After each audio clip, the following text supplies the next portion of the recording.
వర్ణం దినకరవదనం తీక్ష్ణదంష్ట్రాకరాళం రం రం రం రమ్య తేజం గిరిచలనకరం కీర్తి పంచాదిభద్రం రం రం రం రాజయోగం సకల శుభనిధిం సప్తవేదాళ వేద్యం రం రం రం రాక్షసాంతం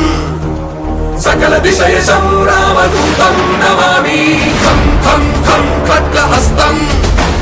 విషజ్వరహరణం వేద వేదాంగ దీపం ఖం ఖం ఖం ఖడ్గరూపం త్రిభువన నిలయం దేవతా సుప్రకాశం ఖం ఖం ఖం కల్పవృక్షం మణిమయమకుటం మాయమాయా స్వరూపం ఖం ఖం ఖం కాలచక్రం సకల దిశయశం రామదూతం నమామి